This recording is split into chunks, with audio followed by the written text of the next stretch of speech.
मित्रों, क्या आपको लगता है कि मर्यादा पुरुषोत्तम भगवान श्री राम उनकी गर्भवती पत्नी प्रेग्नेंट वाइफ सीता जी को जंगल में अकेला छोड़ सकते हैं, उनका परित्याग कर सकते हैं और वहां जाकर चेक भी नहीं करते कि वो जीवित हैं नहीं हैं? उस निर्जन वन में क्या भगवान ऐसा कर सकते हैं? क्या हमारे राम ऐसा अमर्यादित कार्य कर सकते हैं? राम राम राम राम राम राम राम सीता राम सीता राम। मित्रों नमस्कार, हमारा नाम है हर्ष तिवारी और आध्यात्म जगत के इस चैनल रामायण बाय हर्ष तिवारी में आप सभी का बहुत बहुत स्वागत करते हैं। मित्रों, जब से वाल्मीकि रामायण में माता सीता के परित्याग का प्रसंग आया है और भगवान श्री राम के दो पुत्र तथाकथित दो पुत्र लवकुश का जंगल में जन्म होना ऐसा लिखा गया है, तब से ये अत्यधिक विवादास्पद विषय रहा है। लगभग 2000 वर्ष हो गए, थोड़ा सा अधिक समय हुआ है इस बात को, लेकिन 2000 वर्षों से ही ये एक विवादास्पद मुद्दा रहा है कि क्या भगवान श्री राम ने उनकी पत्नी को जंगल में छोड़ दिया और वहां उनके दो पुत्र लव और कुश का जन्म हुआ। ये विवादास्पद विषय है और बड़ा पीड़ादायी भी है, भक्तजनों को दुखी करने वाला विषय है। तो आज इस विषय पर चर्चा करेंगे और साक्ष्यों के और सबूतों के माध्यम से इस बात को सिद्ध करेंगे कि यह एक झूठा प्रकरण है, एक झूठा प्रसंग है, एक बहुत बड़ा षड्यंत्र है भगवान श्री राम को बदनाम करने का, उनके चरित्र पर दाग लगाने का। तो आइए इस विषय पर चर्चा करते हैं। मित्रों, हमने अपने पिछले वीडियो में जो वाल्मीकि रामायण में जो मिलावट हुई हैं उनको जांचने की कसौटी के लिए बनाया गया था। तो उसको यदि आप ध्यान से देखेंगे तो उसमें हमने एक बात कही है कि इस रामायण महाग्रंथ की योजना क्या है, और यदि आपको वो योजना समझ में आ जाएगी तो आपको सारे मिलावटों के षड्यंत्र समझ में आ जाएंगे। अब वो योजना क्या है? वाल्मीकि रामायण का प्रारंभ होता है प्रश्नों से। महर्षि वाल्मीकि, महान महर्षि वाल्मीकि नारद जी से प्रश्न करते हैं। वो पूछते हैं कि इस संसार का सर्वश्रेष्ठ व्यक्ति कौन है? सर्वगुण संपन्न, जितने भी गुण हो सकते हैं वो सब उस जिस व्यक्ति में विद्यमान है, आप ऐसा कोई व्यक्ति बताइए। तब देवर्षि नारद महर्षि वाल्मीकि जी के प्रश्न पूछने पर उनको राम कथा सुनाते हैं। तो इस वाल्मीकि रामायण के प्रारंभ में ही प्रथम सर्ग में, बालकांड का प्रथम सर्ग श्लोक क्रमांक 1 से श्लोक क्रमांक 100 तक उपलब्ध है। उसमें श्लोक क्रमांक 7 से श्लोक क्रमांक 100 तक देवर्षि नारद राम कथा सुनाते हैं और इस राम कथा को लघु रामायण कहा जाता है। अब इतना महत्वपूर्ण ग्रंथ है रामायण, यदि वेदों को और उपनिषदों को कुछ समय के लिए छोड़ दें तो सर्वाधिक महत्वपूर्ण यदि कोई ग्रंथ है भारत के तो वो है रामायण और महाभारत, और महाभारत में भी श्रीमद् भगवद गीता। ये जो ग्रंथ हैं ये हमारे सनातन धर्म का आधार स्तंभ है, इन्हीं के ऊपर पूरा सनातन टिका हुआ है। तो वाल्मीकि रामायण का प्रारंभ कैसे हो रहा है? क्या योजना है कि सर्वप्रथम नारद जी द्वारा ब्रह्मर्षि वाल्मीकि जी को राम कथा सुनाई जा रही है और उसका जो बालकांड का द्वितीय सर्ग है उसमें ब्रह्मा जी का आगमन होता है और ब्रह्मा जी वाल्मीकि जी से कहते हैं कि जैसी रामायण तुमको नारद ने सुनाई है उसी के अनुसार संपूर्ण रामायण का लेखन कार्य करो। तुम्हारे मुंह से जो श्राप निकल गया है ये मेरी ही प्रेरणा से ये श्राप तुम्हारे मुंह से श्लोकबद्ध होकर निकला है। मैंने तुम्हारे मुख में सरस्वती स्थापित की और तुम्हारे मुख से ये श्लोकबद्ध श्राप निकल गया है। तो इन्हीं श्लोकों में संपूर्ण राम कथा का लेखन कार्य करो, संपूर्ण रामायण का लेखन कार्य करो। कृत्स्नम शब्द का प्रयोग है, कृत्स्नम यानी संपूर्ण। तो आप वाल्मीकि रामायण की योजना देखेंगे तो कृत्स्नम शब्द से ही प्रारंभ हो रही है और अंत में युद्ध कांड पर कृत्स्नम शब्द पर ही समाप्त हो रही है। इसके लिए विस्तृत में हमारा जो पिछला वीडियो है ये वाला, इसको ध्यान से देखना आवश्यक है क्योंकि उसमें सारी बारीकियां हैं। इस वीडियो में ज्यादा गहराई में ना जाते हुए केवल जो मेन पॉइंट है इस वीडियो का वो है लव कुश का जन्म और माता सीता का परित्याग। तो इस वीडियो में वहीं तक सीमित रहेंगे। तो अब नारद जी की जो लघु रामायण है उसको ब्रह्मा जी ने सर्टिफाइड किया, वाल्मीकि जी से स्पष्ट कह दिया कि जैसी नारद ने रामायण सुनाई है उसी के आधार पर संपूर्ण रामकथा का निर्माण करो।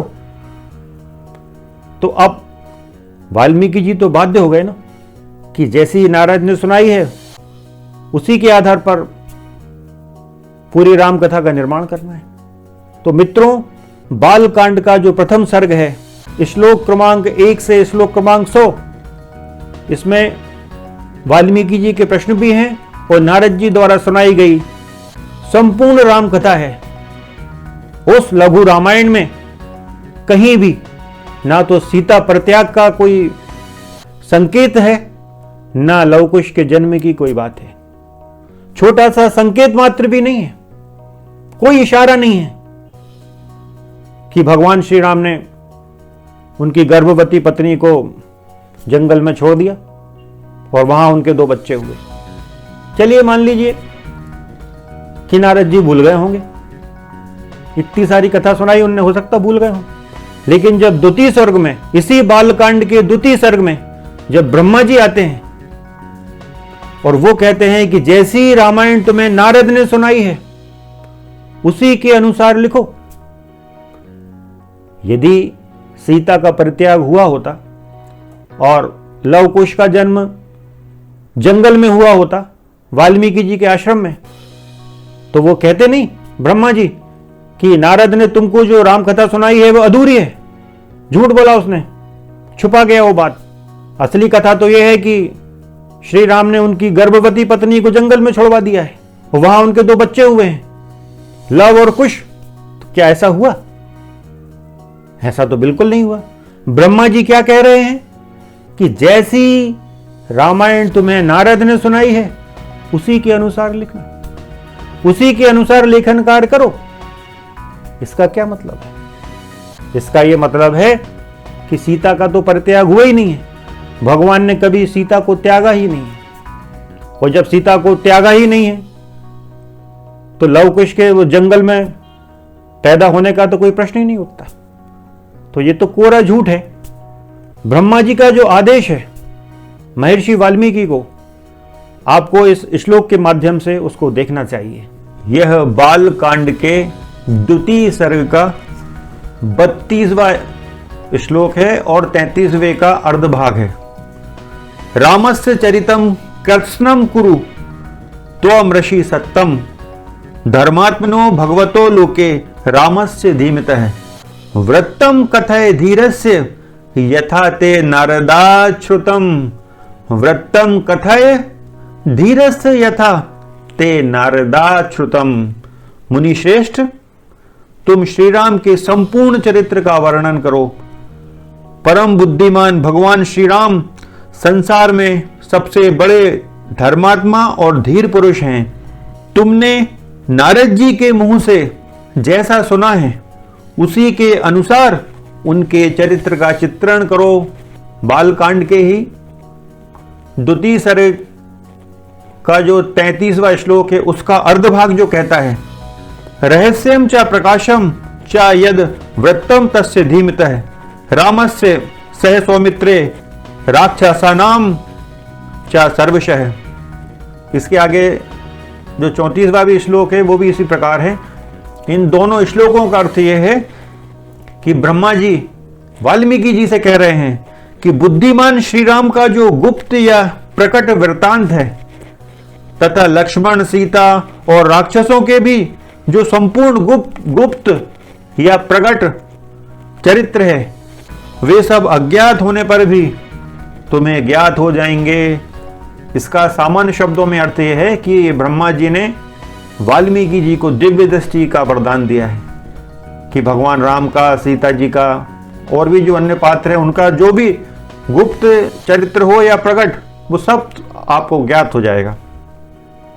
अब जब इतना बड़ा वरदान मिल गया दिव्य दृष्टि का, तो वाल्मीकि जी के सामने तो भगवान का जो भूतकाल में घटी हुई घटनाएं हैं, जो भविष्य में घटेंगी घटनाएं और जो वर्तमान में घट रही हैं, उन सब का ज्ञान हो गया है।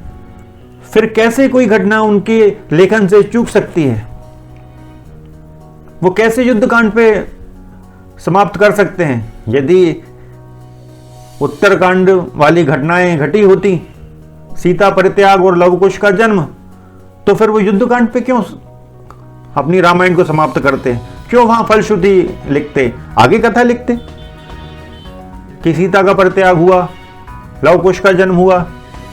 ये सब सारी कथाएं लिखने के बाद उसके बाद फलश्रुति लिखते, लेकिन उन्होंने फलश्रुति तो युद्धकांड में लिख दी।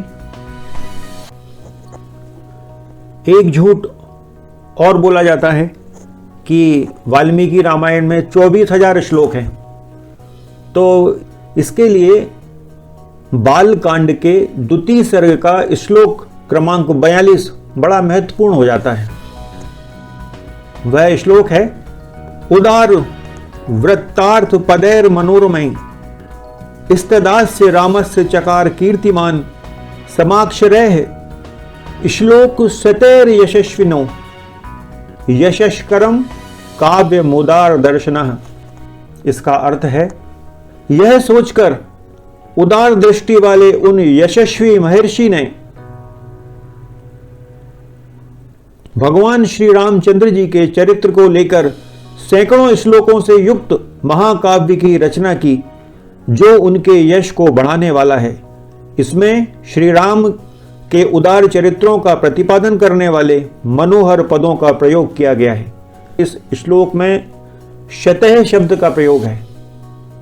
तो शतः यानी तो ना तो हजारों होता है, ना करोड़ों होता है, ना 1 अरब होता है। शतः यानी 100 होता है।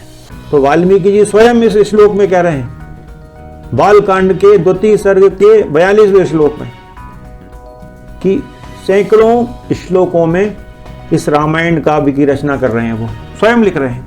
अब इसी बालकांड के तृतीय और चतुर्थ सर्ग में जाएंगे तो वहां वो मिलावटखोरों की माया जाल शुरू हो जाते हैं। कहते हैं कि 24,000 श्लोकों में रामायण काव्य का लेखन कार्य किया। बिल्कुल झूठ। कई ग्रंथों में तो लिख दिया कि करोड़ों श्लोकों में रामचरित्र की लेखन कार्य किया वाल्मीकि ने, 100 करोड़ श्लोक लिख दिए।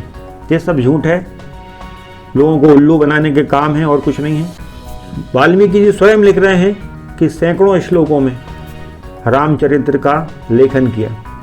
तो इसी को ही सत्य माना जा सकता है, प्रामाणिक माना जा सकता है, क्योंकि ये बालकांड का जो तृतीय और चतुर्थ जो सर्ग है वो लवकुश से संबंधित है। अचानक बीच में लवकुश को यहाँ प्रविष्ट करा दिया गया है, जबकि इसके बाद का जो श्लोक है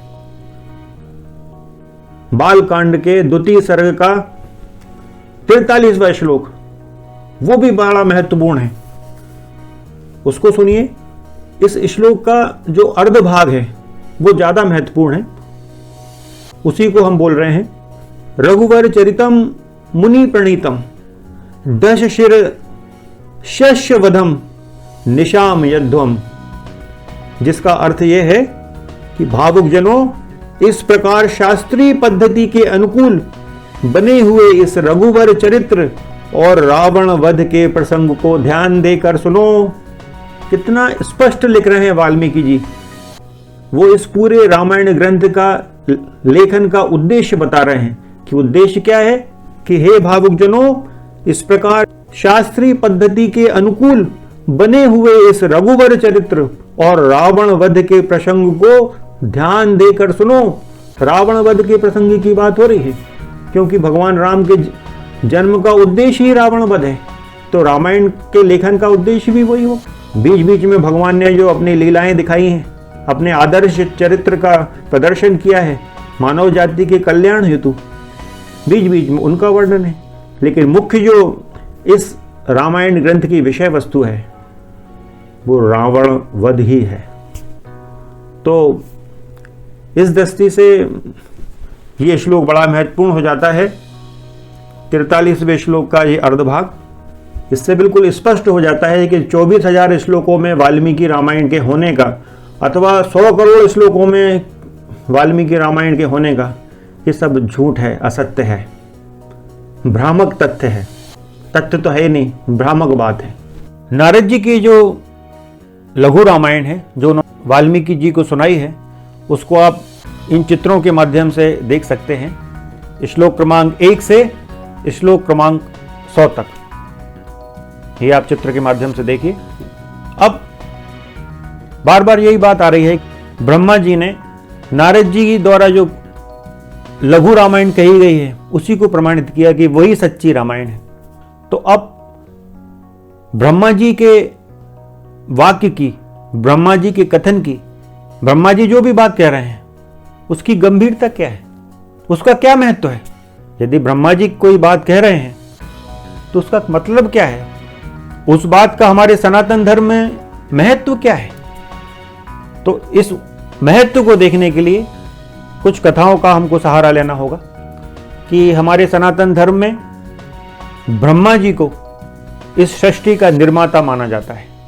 भगवान श्री विष्णु सृष्टि का पालन करते हैं और भगवान शंकर अपने महाकाल रूप में सृष्टि का संहार करते हैं। उस परब्रह्म परमात्मा ने इन त्रिदेवों का यही कार्य निर्धारित किया है। अब ये कार्य तो निर्धारित कर दिया, लेकिन इनका जो सम्मान है आपस में एक दूसरे को मेंटेन करके चलना है कि संसार में त्रिदेवों का जो सम्मान है उसमें कोई कमी नहीं आना चाहिए। तो ये तीनों त्रिदेवों की आपस में अंडरस्टैंडिंग है, आपस में उनकी ड्यूटी है, उनका कर्तव्य उन्होंने बना के रखा है कि तीनों का हम सम्मान इस सृष्टि में बनाकर रखेंगे। यदि विष्णु भगवान ने कोई वरदान दिया है, कोई बात कही है, तो बाकी देवों का ये कर्तव्य है कि वो उसकी मर्यादा को भंग नहीं होने देंगे। ऐसे यही बात शंकर जी पे लागू होती है, यही बात ब्रह्मा जी पे लागू होती है कि यदि ब्रह्मा जी ने कोई बात कह दी तो उसकी मर्यादा की स्थापना करना, उसकी मर्यादा की रक्षा करना भगवान विष्णु का भी कर्तव्य है, भगवान शिव का भी कर्तव्य है। और केवल ये त्रिदेव ही आपस में इस दायित्व से बंधे हुए नहीं है, समस्त देवी देवता उनका दायित्व है कि यदि ब्रह्मा जी ने कोई वरदान दिया है, कोई कथन किया है, विष्णु भगवान ने कुछ कहा है, शंकर जी ने कुछ कहा है, तो उस बात को निभाना, उस आशीर्वाद को निभाना, उस वरदान को निभाना सारे देवी देवताओं का कर्तव्य है। अनेक पौराणिक कथाएं इस बात को सिद्ध करती हैं, लेकिन चूंकि बात इस समय वाल्मीकि रामायण की हो रही है तो वाल्मीकि रामायण में कुछ प्रसंग आते हैं, उन्हीं की चर्चा की जाए। तो एक बड़ा महत्वपूर्ण प्रसंग आता है देवता दानव युद्ध का, महासंग्राम का, कि देव दानव युद्ध हुआ।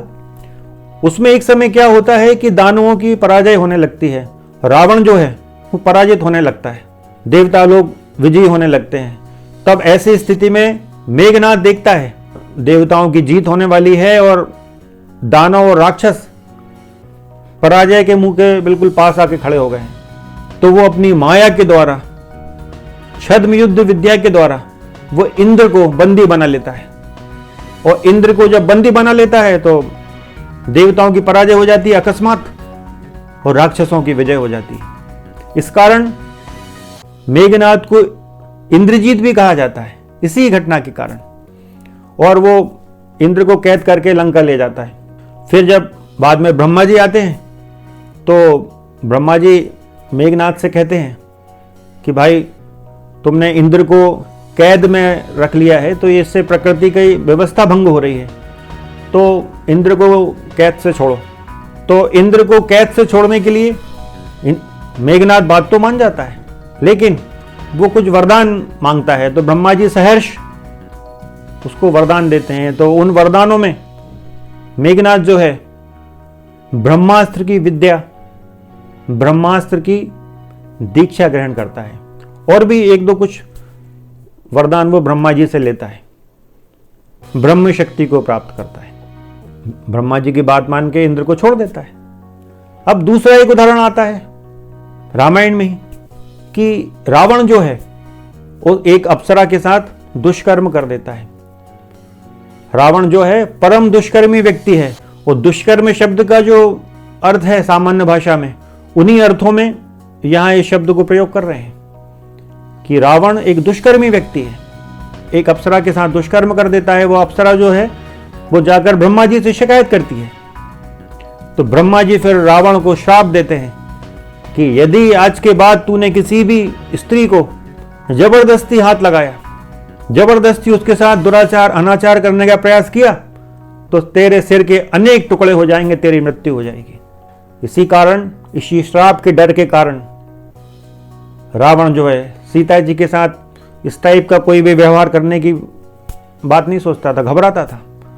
वो रोता था उनके सामने, निवेदन करता था कि मुझसे विवाह कर लो, लेकिन किसी भी दुराचार की उसकी हिम्मत नहीं होती थी। लोग कहते हैं कि अरे बड़ा महान था रावण, देखो उसने सीता जी को हाथ भी नहीं लगाया। ऐसी बात नहीं, उसको ब्रह्मा जी का श्राप याद है कि यदि कुछ गड़बड़ करी तो मृत्यु तुरंत होना पक्का है।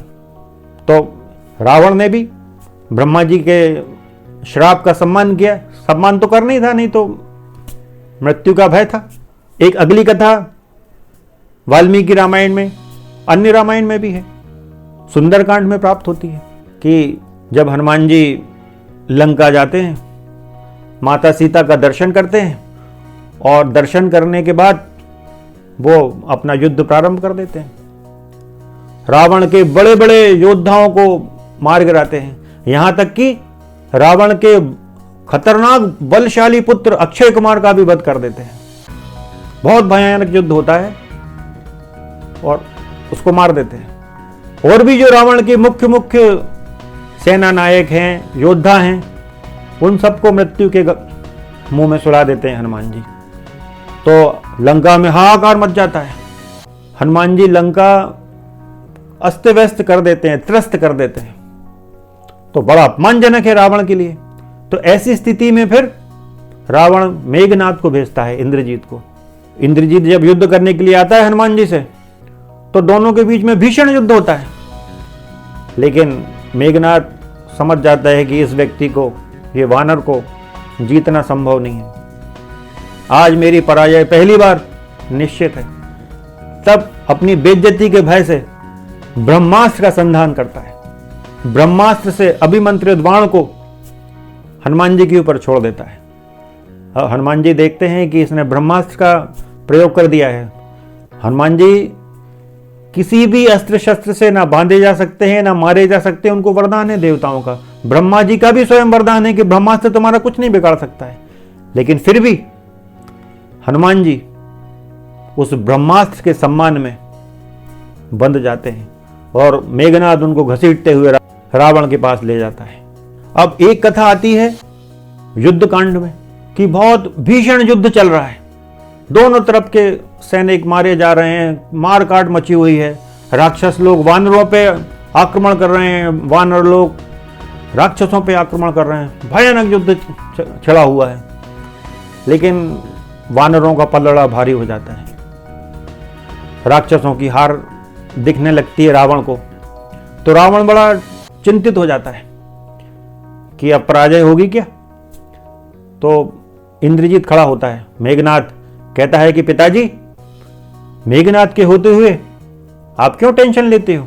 ये शोक, ये चिंता आपको शोभा नहीं देती। आप मुझे आदेश करें, मुझे सेवा का अवसर दें, देखिए मैं क्या कमाल दिखाता हूं।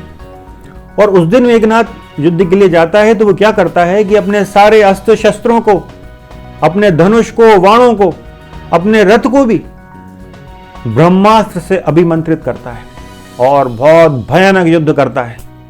अपने आप को वो आकाश में छुपा लेता है माया द्वारा। छद्म युद्ध का वो एक्सपर्ट है। तो आकाश से लाखों की तादाद में बाणों की वर्षा हो रही है, लेकिन कोई दिखाई नहीं दे रहा है। तो वो सारे बाण वानरों को चोटिल कर रहे हैं, उनको घायल कर रहे हैं। तो उन बाणों से चोटिल होके धड़ाधड़ वानर गिरते जा रहे हैं। हजारों की तादाद में वानर मारे जा रहे हैं। बहुत रक्तपात मचाता है मेघनाद। जब वानरों की दुर्गति हो जाती है तब फिर वो भगवान श्री राम और लक्ष्मण की तरफ अपने बाणों का मुंह कर देता है। तो जब मेघनाद के बाण भगवान श्री राम और लक्ष्मण की ओर आते हैं तो भगवान लक्ष्मण जी से कहते हैं कि लक्ष्मण, ये जो बाण मेघनाद द्वारा चलाए जा रहे हैं, ये छद्म विद्या द्वारा, ये ब्रह्मास्त्र से अभिमंत्रित बाण है। अब चूंकि ब्रह्मास्त्र से अभिमंत्रित हैं तो हम ब्रह्मा जी का अपमान तो कर नहीं सकते, तो चुपचाप मेरे बाजू में खड़े होके इन बाणों को सहो, इनके कष्ट को सहो, इनकी चोट को सहो। हम आज धनुष बाण नहीं उठाएंगे, और जब हम बाण खा खा के मूर्छित होकर गिर जाएंगे तब इस दुष्ट राक्षस को लगेगा कि हम लोगों के प्राण निकल गए हैं, तभी ये हमारा पीछा छोड़कर जाएगा। तो भगवान सहते रहे। मेघनाद के बाण आकर दोनों भाइयों को चोटिल करते रहे और थोड़ी देर बाद वो गिर जाते हैं। तो भगवान सहते रहे।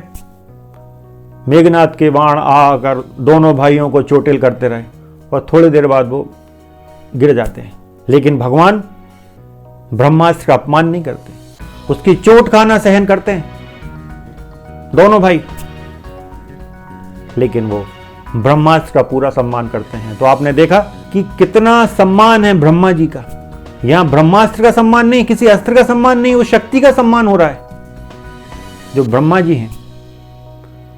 तो राम तो साक्षात पूर्ण ब्रह्म हैं, वे ब्रह्मा जी को इतना आदर दे रहे हैं। तो अब फिर रामायण पे लौटते हैं कि जब इतने सम्माननीय है ब्रह्मा जी कि भगवान श्री राम भी उनके आदर में इतना सब कुछ कर रहे हैं, तो क्या वाल्मीकि, महर्षि वाल्मीकि जी ब्रह्मा जी की बात नहीं मानेंगे? ब्रह्मा जी ने क्या कहा है कि जैसी रामायण तुम्हें नारद ने सुनाई है उसके अनुसार ही रामायण का लेखन कार्य करो। और कैसे श्लोकों में करो? जो श्राप में निकला है मुंह से उनके, वाल्मीकि जी के। तो ये ब्रह्मा जी का आदेश है तो अकाट्य है वाल्मीकि जी के लिए। वाल्मीकि जी इस आदेश के विरुद्ध कार्य नहीं कर सकते। और जैसा कि हमने निवेदन किया कि नारद जी की जो लघु रामायण है उसमें कहीं भी ना तो सीता परित्याग का कोई जिक्र आता है, कोई संदर्भ आता, कोई प्रसंग आता है, ना ही लव कुश का नाम आता है।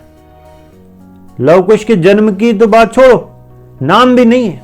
नारद जी की जो रामायण कहां से प्रारंभ हो रही है? भगवान के जन्म से। पहले वो भगवान के गुणों का वर्णन करते हैं, फिर वो भगवान कैसे दिखते हैं उनके रूप रंग का वर्णन करते हैं, और फिर उनके उस बात का जिक्र करते हैं कि दशरथ जी कहते हैं कि अब कितना गुणवान है राम, तो क्यों ना इनका राज्याभिषेक किया जाए। लेकिन उनको फिर वनवास होता है। ये सारी कथाएं आती हैं। और भगवान रावण के वध के बाद फिर जब पुष्पक विमान में सीता जी को लेकर वापस लौटते हैं अयोध्या, तो फिर उनका राज्याभिषेक होता है। तो राज्याभिषेक पर नारद जी उनकी लघु रामायण को समाप्त कर रहे हैं। छोटा सा राजकाज का विवरण आता है कि भगवान ने अपने जितने वर्ष भी उन्होंने राजकाज किया तो ऐसे ऐसे राज किया, उनकी प्रजा की स्थिति ये थी, सब प्रसन्न थे, राम राम हो रहा था सब जगह। और फिर वो फलश्रुति लिख देते हैं। तो जैसी कथा संक्षिप्त में नारद जी ने सुनाई है उनकी लघु रामायण में, वैसे की वैसी कथा थोड़े से विस्तार के साथ वाल्मीकि जी लिखते हैं। जैसी नारद ने उनकी राम कथा को, लघु राम कथा को भगवान श्री राम के राज्याभिषेक पर समाप्त किया है, उसी प्रकार वाल्मीकि जी भी उनकी राम कथा को युद्ध कांड पर भगवान जब वापस आते हैं और उनका राज्याभिषेक हो जाता है तो वहां ही उस कथा को समाप्त कर रहे हैं। वहीं उन्होंने भगवान के पूरे राजकाज का विवरण दे दिया है कि भगवान ने इतने वर्षों तक राज किया और प्रजा प्रसन्न थी, राम राम हो रहा था सब जगह। अनेक अश्वमेध यज्ञ किए, अनेक प्रकार के यज्ञ उन्होंने किए, और फिर वहीं फलश्रुति लिख दी। और जैसा कि ब्रह्मा जी ने उनको आदेश दिया था कि नारद की कही हुई रामायण के अनुसार संपूर्ण रामायण का लेखन कार्य करो। कृत्स्नम शब्द का प्रयोग किया था। महर्षि वाल्मीकि अपनी रामायण का जो समापन कर रहे हैं वो युद्ध कांड पर ही कर रहे हैं, और युद्ध कांड का 128वां सर्ग जो है उसका 119वां श्लोक बहुत महत्वपूर्ण है। जैसा कि कृत्स्नम शब्द से बात प्रारंभ हुई है तो वहीं समाप्त भी होगी। आप ये श्लोक सुनिए। ये जो श्लोक है युद्ध कांड के 128वें सर्ग का 119वां श्लोक, ये क्या कहता है? रामायण मिदम कृत्स्नम ऋणवतः पठतः सदा प्रीयते सततम राम स ही विष्णु सनातनः। इसका अर्थ है जो नित्य इस संपूर्ण रामायण का श्रवण एवं पाठ करता है उस पर सनातन विष्णु स्वरूप भगवान श्री राम सदा प्रसन्न रहते हैं। अब आपने देखा कि युद्ध कांड पर रामायण समाप्त हो गई है। वहीं वाल्मीकि जी ने फलश्रुति भी लिख दी है, और किसी भी कांड के अंत में वाल्मीकि जी ने फलश्रुति नहीं लिखी है। रामचरितमानस में ऐसा होता है कि तुलसीदास जी हर कांड के बाद उस कांड को पढ़ने की फलश्रुति लिख रहे हैं कि इस कांड को पढ़ने का ये लाभ होगा, लेकिन वाल्मीकि रामायण में ऐसा नहीं है। वाल्मीकि रामायण में युद्ध कांड पर ही फलश्रुति आई है। वहां वाल्मीकि जी ने पूरी रामायण को समाप्त कर दिया है, जैसा कि अभी हमने श्लोक पढ़कर बताया आपको। अब जब यहां रामायण समाप्त हो गई, फिर अगला एक उत्तरकांड कहां से आ गया? जब कोई एक ग्रंथ समाप्त हो गया तो फिर उसमें ये इतनी सारी किस्से कहानियां दुनिया भर के कहां से आ गए? और फिर उसमें सीता जी का परित्याग भी हो गया, जो सीता जी के लिए अति अपमानजनक है, भगवान श्री राम के लिए अति अपमानजनक है, और हम सनातनियों के लिए डूब मरने की बात है। इतना अपमानजनक है हम लोगों के लिए, लेकिन 2000 साल से षड्यंत्र चल रहा है। जैसा कि आपने रामायण सीरियल में देखा होगा कि सीता जी को मजदूरों की तरह व्यवहार किया जा रहा है उनके साथ, कि वो लकड़ी काट रही हैं, जंगल में जाकर धान कूट रही हैं। क्या हो रहा है ये सब? और हम सनातनियों को शर्म भी नहीं आती अपनी माता को इस रूप में देखते हुए। लव कुश यदि भगवान राम के बेटे होते तो इस स्थिति में रहते। और सबसे बड़ी बात है